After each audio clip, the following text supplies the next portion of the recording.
Hello everyone. तो इस video में आपको रेलवे ग्रुप डी का कंप्लीट स्ट्रेटजी बताने वाला हूं कि कैसे आप जीरो लेवल से तैयारी कर सकते हो और फर्स्ट अटेम्प्ट में ही क्रैक करके रेलवे में जॉब ले सकते हो। ठीक है, अभी रिसेंटली ही रेलवे ने अपना नोटिफिकेशन निकाला और टोटल जो वैकेंसी आई है 32,438 वैकेंसी आई है, जिसमें कि आपकी रेलवे ग्रुप डी का बहाली होगा। तो बहुत अच्छा अपॉर्चुनिटी है। अगर आपको रेलवे ग्रुप डी में जॉब चाहिए तो बहुत अच्छा चांस है आपके पास, अभी ले सकते हो अच्छे से तैयारी करके। तो इस वीडियो में आपको वही बताने वाला हूँ कि कैसे आपको अपनी तैयारी करनी चाहिए जीरो लेवल से। सब कुछ डिटेल से बताऊंगा कि मैथ्स कैसे पढ़ना चाहिए, आपको रीजनिंग कैसे पढ़ना चाहिए, जीके करंट अफेयर्स आप कहाँ से पढ़ो, सब कुछ मैं बताऊंगा डिटेल में। मैंने इसमें पूरा बताया, देख लो आप। एग्जाम पैटर्न कैसा होता है, ठीक है।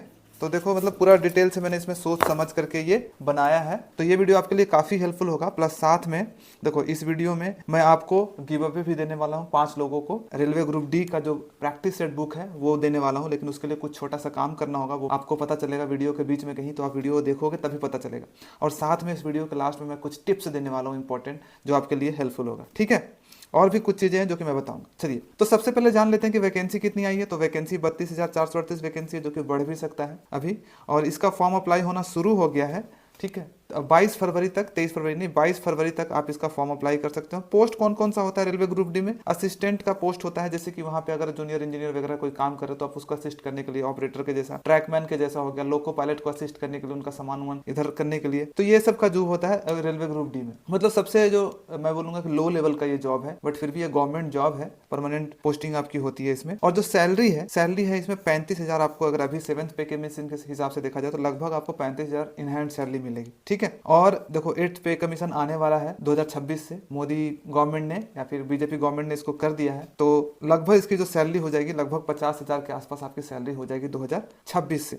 तो अच्छा जॉब है, बेसिक लेवल का जॉब है, लेकिन अच्छा जॉब है। जिनके घर में कोई भी गवर्नमेंट जॉब नहीं है, जिनका फाइनेंशियल कंडीशन काफी मतलब बुरा है, तो उनके लिए काफी अच्छा जॉब है मानूंगा रेलवे ग्रुप डी की है। इसके लिए क्या क्या एजुकेशन चाहिए? या तो आप मैट्रिक पास हो या फिर आपने ITI कंप्लीट किया, दोनों में से कोई भी हो तो आप इसमें अप्लाई कर सकते हो। और एज लिमिट जो है 18 साल से लेकर के 36 साल तक के लोग इसमें अप्लाई कर सकते हैं। और कौन सा डेट क्राइटेरिया है? 1/1/2025 को अगर आप 18 साल से बड़े हो और 36 साल से छोटे हो तब आप इसके लिए एलिजिबल हो गए। और कुछ अगर कैटेगरी ओबीसी वगैरह तो उसमें तो एज रिलैक्सेशन मिलता ही है। अप्लाई कैसे करना है? ऑनलाइन अप्लाई करना है। अलग अलग RRB है, रीजन के अलग अलग रीजन के होते हैं, वहां से आपको अप्लाई करना है। इसमें एग्जाम फी भी है, 500 फीस है जनरल, OBC, EWS के लिए, लेकिन 400 आपको वापस कर दिया जाएगा अगर आप प्री एग्जाम में बैठोगे तो। उसी तरह से ST SC PWD के लिए 250 फीस है, और 250 का 250 वापस हो जाएगा अगर आप एग्जाम में अपियर करोगे तो। एग्जाम में अपियर नहीं करोगे तो पैसा नहीं होगा। मैंने और एक चीज देखा कि ST SC के लिए आपको रेलवे का टिकट भी मिल जाता है एग्जाम देने जाने के लिए। तो ये भी मैंने नोटिफिकेशन में देखा है कि आपको रेलवे का टिकट भी वापस, फ्री टिकट आपको मिल जाएगा ST SC के लिए। अब हम चलते हैं एग्जाम डेट। तो एग्जाम डेट इसका पता नहीं है तो, लेकिन आप एक्सपेक्ट कर लो कि 5 से 6 महीने के बाद, अभी से मिड 2025 में इसका एग्जाम होने के चांसेस है, जून जुलाई के आसपास में, उस टाइम पे हो जाएगा। ठीक है,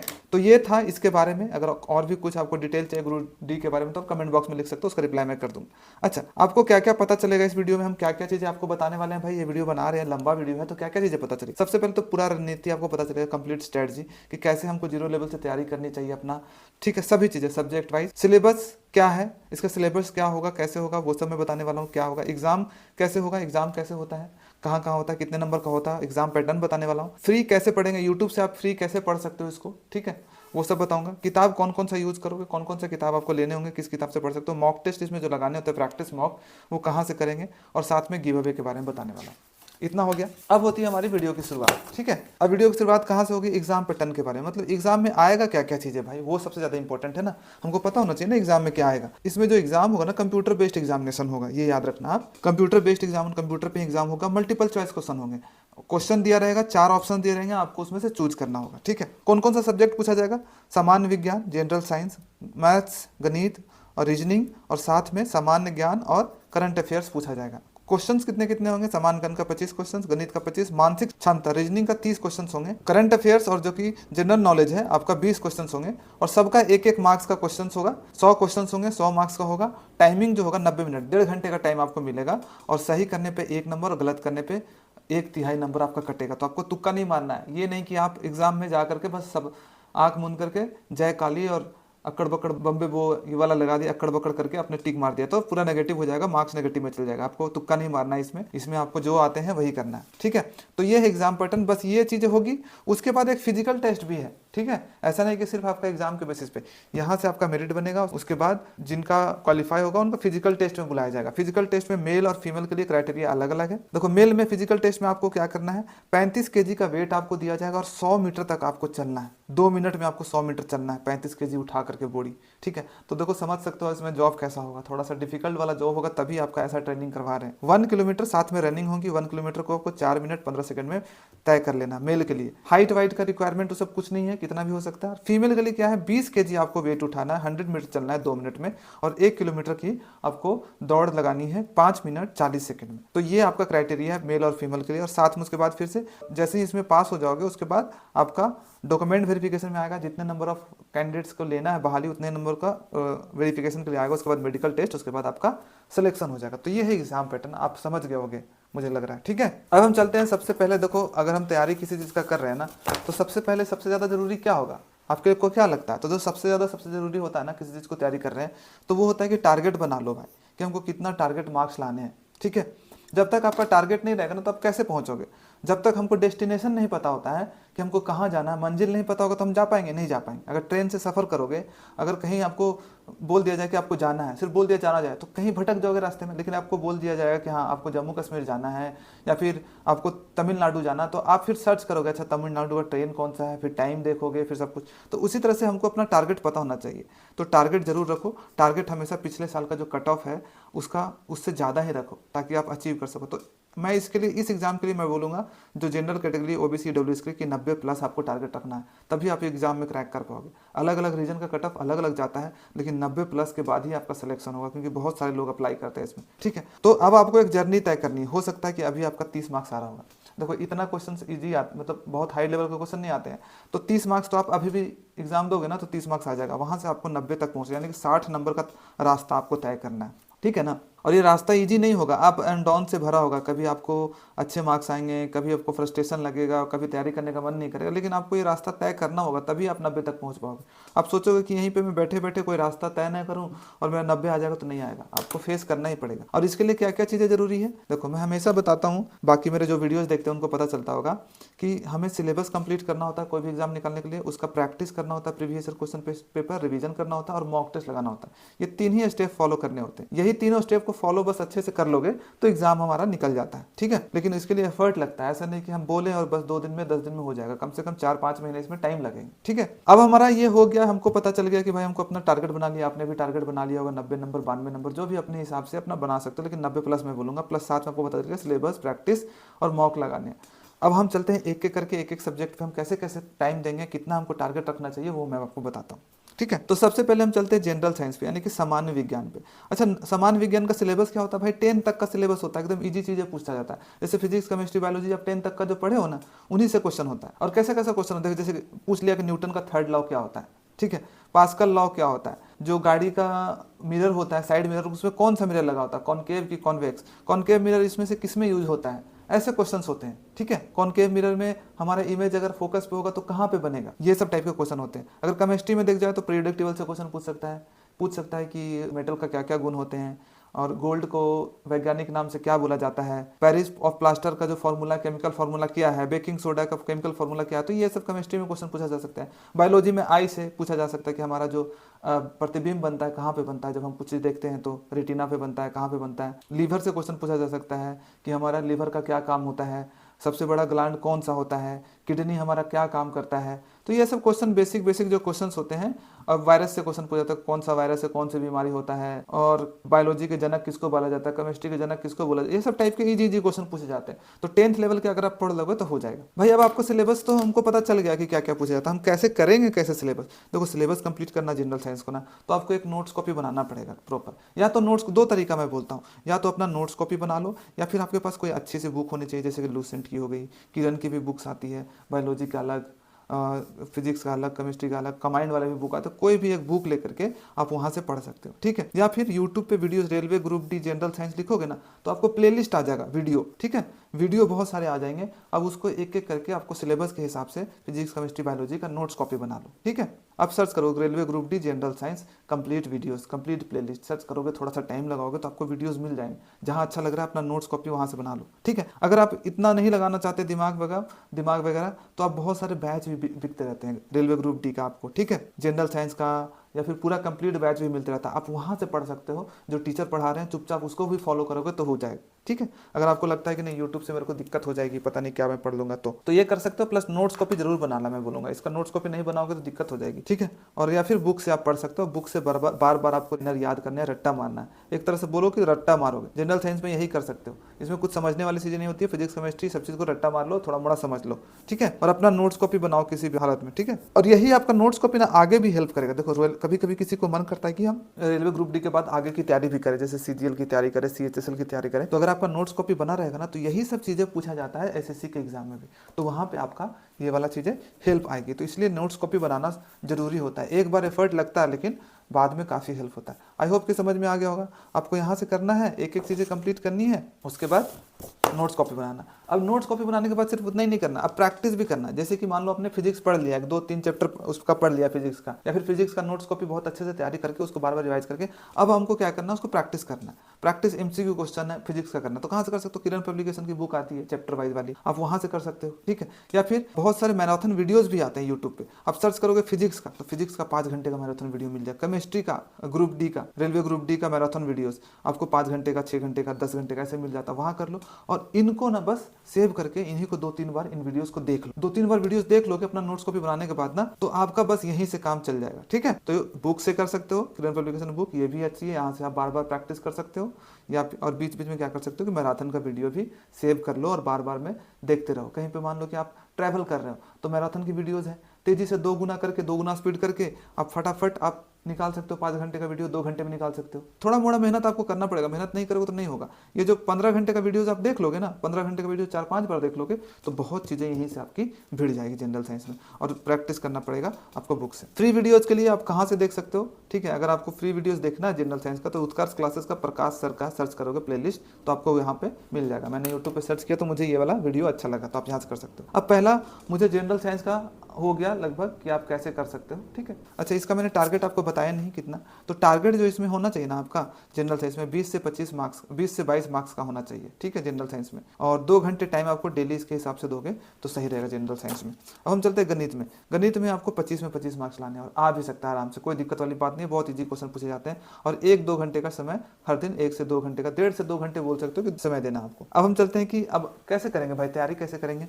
तो देखो मैं मैथ्स में बोलूंगा कि अपना नोट्स कॉपी जरूर बनाओ, किसी भी हालत में कहीं से भी पढ़ो लेकिन बनाओ। कहाँ से बना सकते हो नोट्स कॉपी, चैप्टर वाइज। जैसे कि आप इसमें क्या क्या चीज़ें सिलेबस होती है, जैसे कि आपका नंबर सिस्टम हो गया, संख्या पद्धति होगी, बोर्ड मास रूल होते हैं, परसेंटेज होता है, प्रतिशत होता है, रेशियो होता है, टाइम वर्क वाले होते हैं, टाइम डिस्टेंस होते हैं, स्पीड वाले होते हैं, वो सब होते हैं। और कुछ कुछ इजी चैप्टर जो 10वीं लेवल तक, 10th लेवल के होते हैं ना, वही तक होते हैं। अब कहाँ से कर सकते हो, यूट्यूब से ना प्लेलिस्ट सर्च करो, railway group D maths playlist, आपको बहुत सारे प्लेलिस्ट वाले मिल जाएंगे, चैप्टर वाइज पूरा पढ़ाया हुआ होगा। आप वहाँ से अपना नोट्स कॉपी बना सकते हो, ठीक है। या फिर अगर उसको समझ में नहीं आता तो कोई बैच ले लो, रोजगार वीक अंकित में, एसएससी अड्डा पे, और भी बहुत सारे होता है, एग्जामपुर है, एग्जामपुर में कोई भी जहाँ पे भी आपको अच्छा बैच मिल रहा है ना, पहले पढ़ लो उन टीचर का और उसके बाद देखो अच्छा लग रहा है उस टीचर से, उसका बैच ले लो और वहाँ से अपना नोट्स कॉपी बनाना शुरू कर दो। अगर आपके पास ऑलरेडी है तो बैच से कर सकते हो, नहीं तो यूट्यूब से भी आप आराम से पढ़ सकते हो, कोई जरूरी नहीं है। और क्या करना है कि बार बार अपने नोट्स कॉपी को समझो। स्टार्टिंग में क्या होगा ना, आपको लगेगा कि भाई एक बार पढ़ लिया समझ में आ जाएगा, नहीं होता है। कम से कम अपने हर एक चैप्टर को आप 5 बार 6 बार पढ़ते हो ना, तब आपको समझ में आने लगती है चीजें।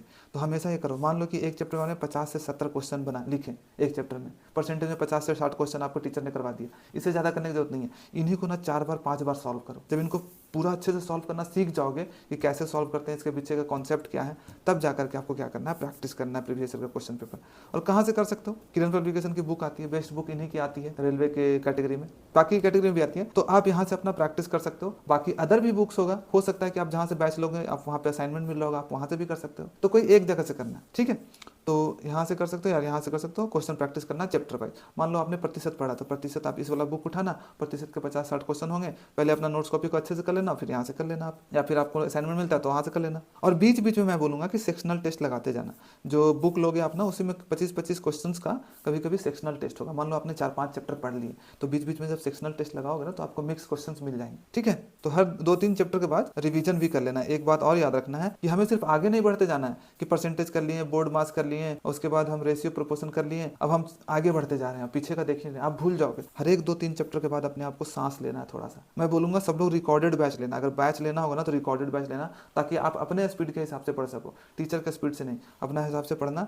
और 2-3 चैप्टर के बाद क्या करना कि 4-5 दिन का गैप दे करके 2-3 चैप्टर को रिवाइज कर लेना, फिर आगे बढ़ना। ये बहुत इंपॉर्टेंट है, मैं आपको अभी समझाना चाहता हूँ, ठीक है। 2-3 चैप्टर के बाद आपको आगे बढ़ना। अब समझ में आ गया होगा क्या करना है। सिंपल, अपना नोट्स कॉपी बनाओ, एक चैप्टर को बहुत अच्छे से रिवाइज करो, उस पर क्वेश्चन प्रैक्टिस करो बुक से या फिर असाइनमेंट से, और बीच बीच में सेक्शनल टेस्ट लगाते जाओ। बस यही करना है। टाइम देना है 1 से 2 घंटे, 1 से 2 घंटे 3 महीने लगातार दोगे, काफी अच्छे से हो जाएगा। अब हमको आपको मैंने मैथ्स के बारे में बता दिया डिटेल, इससे ज्यादा करना नहीं। लास्ट में बोनस टिप्स दिया जाएगा और गिव अवे में क्या करना वो भी मैं बताने वाला हूँ, तो इसमें जुड़े रहना। और एक और चीज मैं अनाउंस करने वाला हूँ, बहुत अच्छा आपके लिए हेल्पफुल हो जाएगा, ठीक है। अब हम चलते हैं मानसिक क्षमता, जिसको रीजनिंग बोलते हैं इंग्लिश में।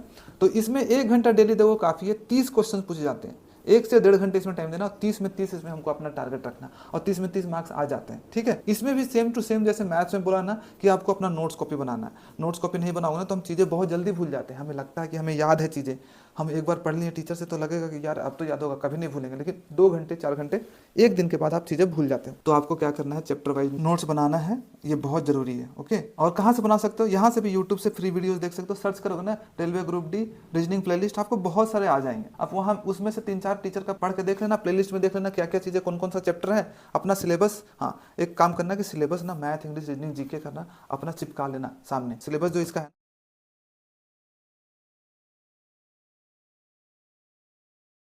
आपको ये पता चल गया रीजनिंग के बारे में, और वही मैं बोलूंगा कि बीच बीच में इसको भी रिवाइज करते रहना, 2-3 चैप्टर कंप्लीट करना है फिर रिवाइज करना, ठीक है। अब हम चलते हैं सामान्य ज्ञान में क्या करना, करंट अफेयर। देखो सामान्य ज्ञान और ये वाला चीज़ें थोड़ा सा वास्ट है, लेकिन इसमें भी जब सिलेबस पढ़े ना तो देखोगे कि साइंस टेक्नोलॉजी से चीज़ें पूछ रही है, कि नया कोई साइंस और टेक्नोलॉजी में आविष्कार हुआ, मान लो आपको नोबेल, किसी को नोबेल प्राइज मिला साइंस में, फिजिक्स में किसको मिला।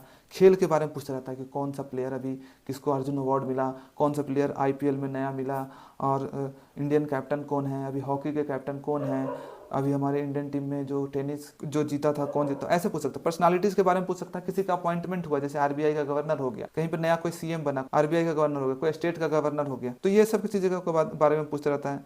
जैसे कि आपका कल्चर के बारे में, फिल्म के बारे में पूछता रहेगा कि इस फिल्म के हीरो कौन है, ये सब चीज़ें पूछते रहते हैं क्वेश्चन, जनरल क्वेश्चन। और इकोनॉमिक्स में भी वही, पॉलिटिक्स में ही। तो ये जितने भी चीज़ें होती है ना, पेपर से रिलेटेड वाले चीज़ें होती है। पेपर अगर आप पढ़ते रहोगे तो यहाँ से आपको चीज़ें मिलती जाएगी, या फिर क्या करोगे ना, सभी टॉपिक पे सर्च करोगे यूट्यूब पे फिर से, तो आपको टॉपिक पे मिल जाएगा। Railway group D current affairs मिले, सर्च करोगे तो आपको खेल पे, कल्चर पे, सब पे चीज़ें वीडियोस मिल जाएगी, वहाँ से देख सकते, ठीक है। लेकिन सबसे बेस्ट जो मैं बोलूँगा ना कि एक न्यूज़ को, एक्टिव न्यूज़ पढ़ने का आदत डालो, हिंदी न्यूज़पेपर, इंग्लिश न्यूज़पेपर जो भी, और ध्यान में रखो अपना सिलेबस की क्या क्या पूछा जाता है। कोई भी आविष्कार देखो वो देख लो, खेल का कोई भी देखो कि खेल में इसने अभी जीत गया, और IPL कौन जीत गया, ठीक है वो देख लो। अभी इंडिया ऑस्ट्रेलिया का जो चैंपियंस ट्रॉफी हुआ वो कौन जीता, उसमें कैप्टन कौन था, तो ये सब चीज़ें याद रखोगे तो वहीं से क्वेश्चन बन जाती है, ठीक है। पॉलिटिक्स में क्या क्या चीज़ें हो रही है, कौन गवर्नर बना, हमारा कौन सा मिनिस्टर है, पेट्रोलियम मिनिस्ट्री कौन सी किसकी है, नया कौन सा एक्टर है जो कि पार्टिसिपेट किया है, पॉलिटिकल पार्टी ज्वाइन किया है, तो ये सब क्वेश्चन पूछे जाते हैं।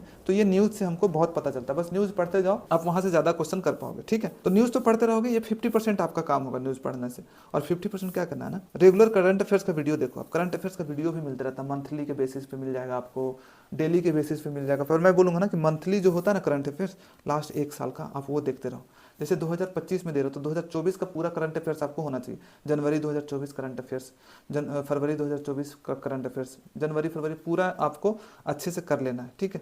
और वहाँ पे देख लोगे वीडियोस, 2-4 बार वीडियोस देख लोगे करंट अफेयर्स का, तो हो जाएगा आपका काम, ठीक है।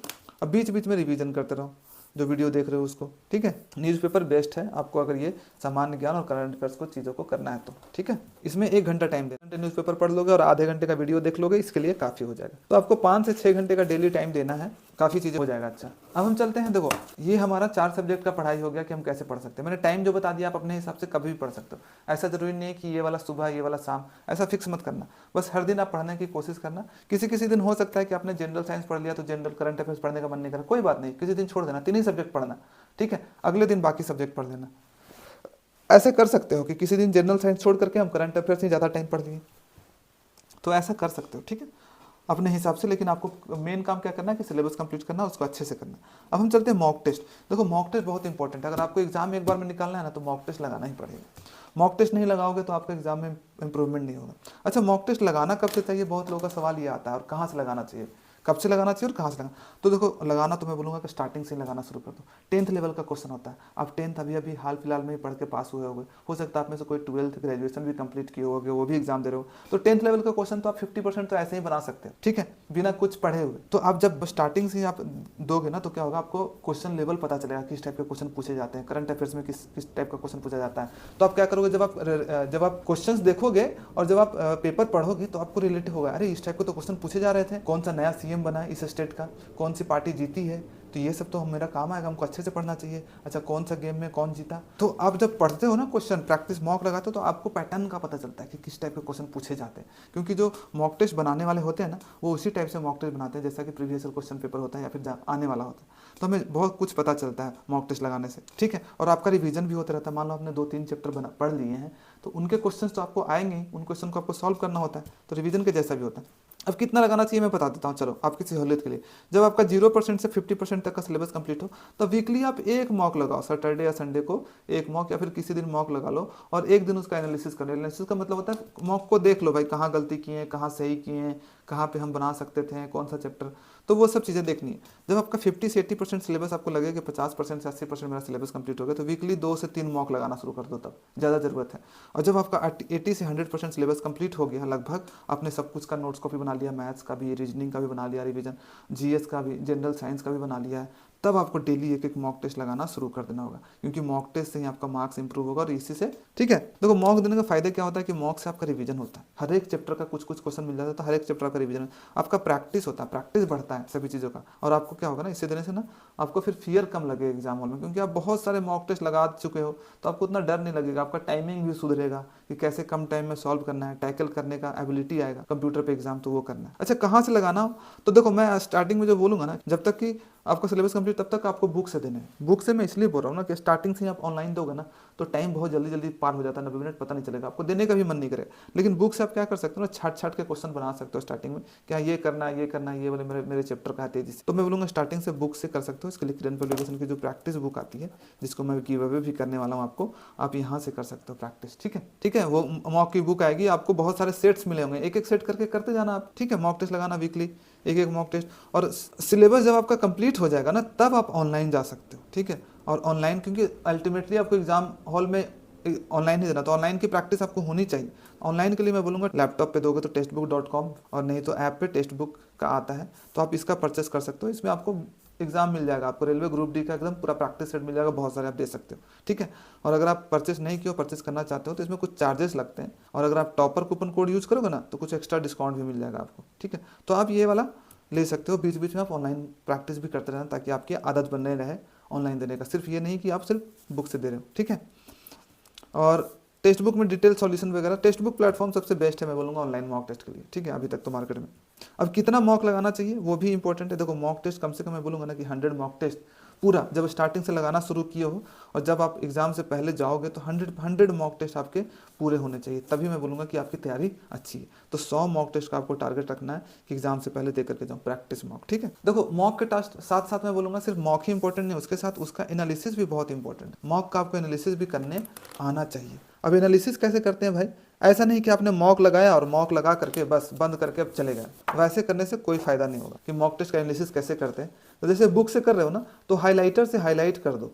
जैसे कि मान लो आपने 100 क्वेश्चंस का बनाया, उसमें से आपने 40 क्वेश्चन बना लिया, 20 क्वेश्चन ऐसे थे जिसका आपको सिलेबस कंप्लीट नहीं किया तो छोड़ दिया, और 10-12 क्वेश्चन ऐसे थे जिसका सिलेबस कंप्लीट भी किया लेकिन आपसे नहीं बना, तो आप उन लोगों को हाईलाइट कर दो कि ये क्वेश्चन नहीं बने, उसको बार बार प्रैक्टिस करो, उसका सॉल्यूशन देखोगे कैसे बन सकता है, मैं क्यों नहीं बना पाया इस क्वेश्चन को, तो वो आपको करना है, ठीक है। और हाईलाइट करके रख दो बस, ठीक है। और 2-3 मॉक्स जब दे दो, 2-3 मॉक्स दे दिया ना, तो बीच बीच में जाकर हाईलाइट वाले क्वेश्चंस को देखना है कि भाई वो वाला क्वेश्चन फिर से बना के देखो बन रहा है कि नहीं, कि बस मैंने हाईलाइट कर दिया था, तो वो करना है। जब सिलेबस कंप्लीट हो जाए ना, अब जब एक बार पूरा सिलेबस कंप्लीट हो जाएगा ना, तो फिर से बुक के सारे क्वेश्चन, सारे मॉक्स फिर से लगाना है शुरू से, ठीक है। क्योंकि आप जब स्टार्टिंग लगाते हो तो बहुत सारे क्वेश्चन आपके छूट जाते हैं ना, नहीं बनते, तो जब आप पूरा सिलेबस कंप्लीट हो जाएगा तो फिर से लगाओगे तो सारे क्वेश्चन आप अटेम्प्ट कर पाओगे, ठीक है।